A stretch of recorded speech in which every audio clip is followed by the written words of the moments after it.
नमस्कार मित्रों, मैं रश्मि कुशवाहा अपने YouTube चैनल साहित्यिक रस में आप सभी का स्वागत करती हूँ। आज हम अकेल जी की कविता असाध्य वीणा का वाचन करेंगे। आइए इसका वाचन शुरू करते हैं। आ गए प्रियंवत केश कमली गुफा के, राजा ने आसन दिया, कहा कृतकृत्य हुआ मैं तात, पधारे आप। भरोसा है अब मुझको साथ मेरे जीवन की पूरी होगी। लघु संकेत समझ राजा का घर दौड़ लाया साध्य वीणा, साधक के आगे रख उसको हट गए। सभी की उत्सुक आंखें एक बार वीणा को लग टिक गईं प्रियंवत के चेहरे पर।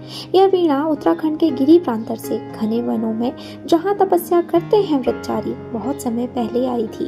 पूरा तो इतिहास न जान सके हम, किंतु सुना है वज्र कीर्ति ने मंत्रपूत जिस अति प्राचीन किरीटी तरु से इसे गढ़ा था, उसके कानों में हिम शिखर रहस्य कहा करते थे। अपने कंधों पर बादल सोते थे, उसकी करी शुंडों सी डालें हिमवर्षा से पूरे वन युद्धों का कर लेती थी परित्राण।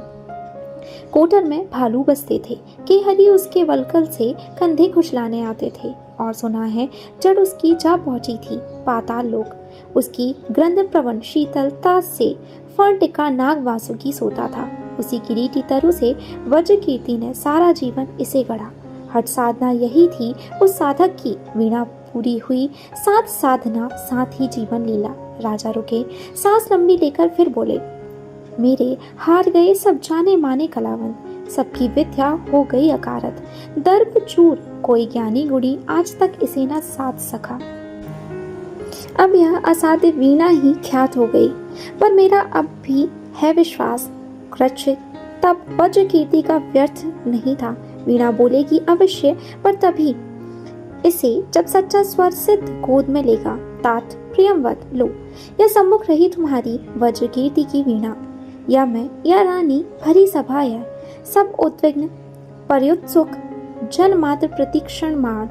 केश कमली गुफा गे ने खोला कंबल, धरती पर चुपचाप बिछाया, वीणा उस पर रख, पलक मूंद कर प्राण खींच करके प्रणाम।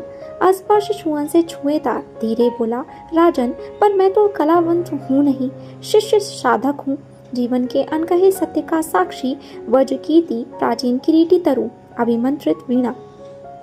ध्यान मात्र इनका तो गदगद विहल कर देने वाला है। चुप हो गया प्रियंवत, सभा भी मौन हो रही। वाद्य उठा, साधक ने गोद रख लिया, धीरे धीरे झुककर उस पर तारों पर मस्तक टेक दिया। सभा चकित थी, अरे प्रियंवत क्या सोता है? केश कमली अथवा होकर पराभूत झुक गया वाद्य पर। वीणा सचमुच क्या है असाध्य? उस पर स्पंदित सन्नाटे में मौन प्रियंवत साध रहा था, वीणा नहीं, स्वयं अपने को शोध रहा था। सघन निविड़ में वह अपने को सौंप रहा था उसी किरीटी तरु को। कौन प्रियंवत है कि दमकर इस अभिमंत्रित कारुवाद्य के सम्मुख आवे? कौन बजावे यह वीणा जो स्वयं एक जीवन भर की साधना रही? भूल गया था केश कमली राजा सभा को, कंबल पर अभिमंत्रित एक अकेलेपन में डूब गया था, जिसमें साक्षी के आगे था जीवित वही किरीटी तरु, जिसकी जड़ वासुकी के फण पर थी आधारित, जिसके कंधे पर बादल सोते थे। और कौन मैं जिसके हिमगिरी कहते थे अपने रहस्य संबोधित कर उस तरु को करता था नीरव एकालाप प्रियंवत। ओ विशाल तरु, शत सहस्त्र पल्लवन पतझरों ने जिसका नित्य रूप सवारा, कितनी बरसातों कितने खगोतों ने आरती उतारी। दिन भौरे कर गए गुंजरित, रातों में झिल्ली ने अनकथ मंगल गान सुनाए। सांझ सवेरे अनगिन अनचीन्हे खगकुल की मोद भरी क्रीड़ा काकली, डाली डाली को कपा गई। ओ दीर्घ काय, ओ पूरे झारखंड के अग्रज, तात सखा गुरु आश्रय त्राता महाच्छाय। ओ व्याकुल मुखरित वन ध्वनियों के वृंदगान के मूर्त रूप, मैं तुझे सुनूं देखूं ध्याऊं अनिमेष अस्तब्ध संयुत निर्वाक। कहाँ साहस पाऊं छू सकूं तुझे, तेरी छाया को छेद बांध कर रची गई वीणा को किस स्पर्धा से हाथ करे आघात। छीनने को तारों से एक चोट में वह संचित संगीत, जिसे रचने में स्वयं न जाने कितनों के स्पंदित प्राण रच गए। नहीं नहीं, वीणा यह मेरी गोद रखी है, अरे किंतु मैं ही तो तेरी गोद बैठा मोद भरा बालक हूँ। ओ तरुतात संभाल मुझे, मेरी हर किलक पुलक में डूब जाए, मैं सुनूं गुनूं विस्मय से भर आंखूं। तेरे अनुभव का एक एक अंतस्वर मेरे दोलन की लोरी पर झूमूं मैं तन्मय, गातूं तेरी लय पर मेरी सांसें भरें पूरे रीतें विश्रांति पाएं। गा तू, यह वीणा रखी है तेरा अंग अपंग, किंतु अंगी तू अक्षत आत्मभरित रसविद। तू गा मेरे अंधियारे अंतस में आलोक जगा स्मृति का श्रुति का। तू गा तू गा तू गा तू गा।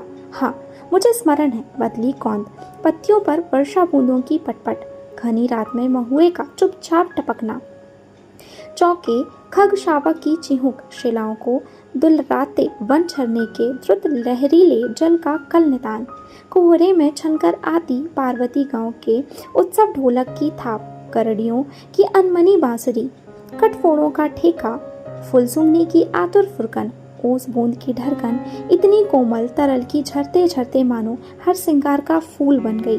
भरे शरद के ताल लहरियों की सरसर ध्वनि, कूंजों का क्रिंकार, कांद लंबी टिट्टिब की पंख युक्त सायक सी हंस पलाका, चीड़वनों में गंध अंध उन्मद पतंग की जहाँ तहाँ टकराहट, जल प्रलाप का लुप्त एक स्वर, झिल्ली दादुर कोकिल चातक की झंकार, पुकारों की यति में संस्कृति की साएं साएं। हाँ, मुझे स्मरण है दूर पहाड़ों से काले मेघों की बाढ़, हाथियों का मानो चिंगार रहा हो युद्ध, घरघराहट चढ़ती बहिया की, रेतीले कगार का घिरना छपछड़ाप, झंझा की फुफकार, तप्त पेड़ों का अर्रा कर टूट टूट कर गिरना, आले की कर्री चपत, जमे पाले से तनी कटारी सी सूखी घासों की टूटन, ऐठी मिट्टी का स्नग्ध धाम में धीरे धीरे रिसना, हिम तुषार के वाहे धरती के घावों को सहलाते चुपचाप, घाटियों में भरती गिरती चट्टानों की गूंज, कांपती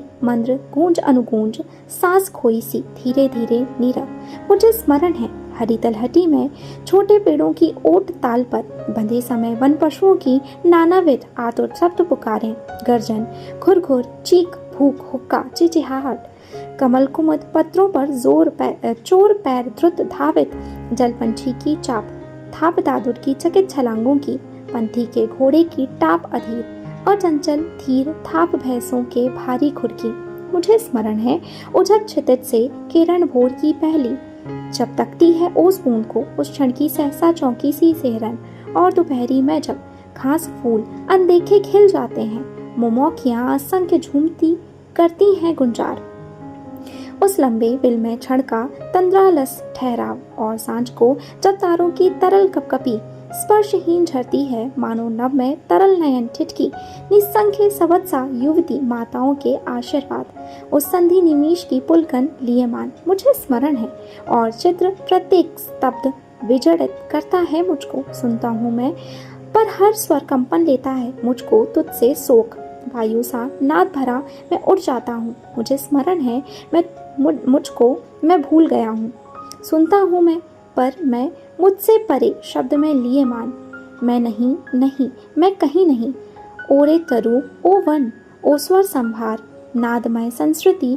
ओ रस प्लावन, मुझे क्षमा कर भूल आकिन चिंता को मेरी, मुझे ओट दे ढकले छाले ओ शरण्य, मेरे गूंगेपन को तेरे साई स्वर सागर का ज्वार डुबो ले, आ मुझे भुला तू उतर वीन के तारों में, अपने से गा अपने को गा, अपने कगखुल को मुखरित कर, अपनी छाया में पले मृगों की चुखोड़ियों को ताल बांध, अपने छाया तब वृष्टि पवन पल्लव कुसुमन की लय पर, अपने जीवन संचय को कर छंद युक्त, अपनी प्रज्ञा को वाणी दे, तू गा तू सन्निधि पा, तू खो तू आ तू हो तू गा। राजा जागे, समाधिस्थ संगीतकार का हाथ उठा था, कांपी थी उंगलियां, अलस अंगड़ाई लेकर मानो जाग उठी थी वीणा, खिलक उठे थे स्वर शिशु, नीरव पदा रखता झालिक मायावी, सदे करों से धीरे धीरे धीरे डाल रहा था जाल हेम तारों का। सहसा वीणा झंझना उठी, संगीतकार की आंखों में ठंडी पिघली ज्वाला सी झलक गई, रोमांच एक बिजली सा सबके तन में दौड़ गया। अवतरित हुआ संगीत स्वयंभू, जिसमें सोता है अखंड ब्रह्मा का मौन, अशेष प्रभा में डूब गए सब एक साथ, सब अलग अलग एकाकी पार तेरे। राजा ने अलग सुना, जयदेवी यशः गाय वरमान लिए गाती थी मंगल गीत, दुदुम्बी दूर कहीं बजती थी, राजमुकुट सहसा हल्का हो आया था, मानो वो फूल सी इसका ईर्ष्या, महत्वाकांक्षा, द्वेष, चाटुता सभी पुराने लुगड़े से झर गए। निखर आया था जीवन कांचन, धर्म भाव से जिसे निछावर वह कर देगा। रानी ने अलग सुना, झटती बदली में एक कौंध कह गई, तुम्हारी ये मणि माणक, कंठहार, पट्ट वस्त्र, मेखला, किंकणी सब अंधकार के कण हैं। ये आलोक एक है, प्यार अनन्य, उसी की विद्वलता घेरती रहती है रसभार मेघ को, थिरक उसी की छाती पर जिसमें छिपकर सो जाती है। आश्वस्त सहज विश्वास भरी रानी उस एक प्यार को साधेगी। सबने भी अलग अलग संगीत सुना। इसको वह कृपा वाक्य था प्रभुओं का, उसको आतंक मुक्ति का आश्वासन, इसको वह भरी तिजोरी में सोने की खनक, उसे मटली में बहुत दिनों के बाद अन्य की सोंधी खुदबुद, किसी एक को नई वधु की सहमी सी पायल ध्वनि, किसी दूसरे को शिशु की किलकारी, एक किसी को जाल फंसी मंजली की तड़पन, एक अपर को चहक मुक्त नभ में उड़ती चिड़िया की, एक तीसरे को मंडी की ठेलम ठेल ग्राहकों की आस्पर्धा भरी बोलियां, चौथे को मंदिर की ताल युक्त घंटा ध्वनि और पांचवे को लोहे पर सघे हथौड़े की समचोटें और छठे को लंगर पर कसमसा रही नौका पर लहरों की अविराम थपक, पटिया पर चमरोदे की रुधि चाप सातवें के लिए और आठवें को कुलिया की कटी मेड़ से बहते जल की थुलथुल, इसे गमक नट्टिन की एड़ी के घुंघरू की, उसे युद्ध का ढोल, इसे संझा गोधुली की लघु टुन टुन, उसे प्रलय का डमरू नाद, इसको जीवन की पहली अंगड़ाई पर उसको महाद्रंभ विकराल काल, सब डूबे तेरे छिपे जागे हो रहे वंशवद स्तब्ध, यत्ता सबकी अलग अलग जागी, संगीत हुई पा गई विलय, वीणा फिर मूक हो गई। साधु साधु राजा सिंहासन से उतरे, रानी ने अर्पित की सतलड़ी मान, जनता विहल कह उठी धन्य, हे स्वर्जित धन्य धन्य। संगीतकार वीणा को धीरे से नीचे रख, ढक मानो गोदी में सोए शिशु को पालने डाल कर मुक्ता माँ हट जाए, दीठ से दुलारती उठ खड़ा हुआ, बढ़ते राजा का हाथ उठा करता आवर्जन बोला, श्रेय नहीं कुछ मेरा, मैं तो डूब गया था स्वयं शून्य में, वीणा के माध्यम से अपने को मैंने सब कुछ को सौंप दिया था। सुना आपने जो वह मेरा नहीं ना वीणा का था, वह तो सब कुछ की तथता थी, महाशून्य व महामौन, अविभाज्य, अनाप्त, अद्रवित, अप्रमेय, जो शब्दहीन सब में गाता है। नमस्कार कर मुड़ा प्रियम बदकेश कमली, लेकर कंबल गे गुफा को चला गया। उठ गई सभा, सब अपने अपने काम लगे, युग पलट गया। प्रिय पाठक, यूं मेरी वीणा भी मौन हुई। धन्यवाद।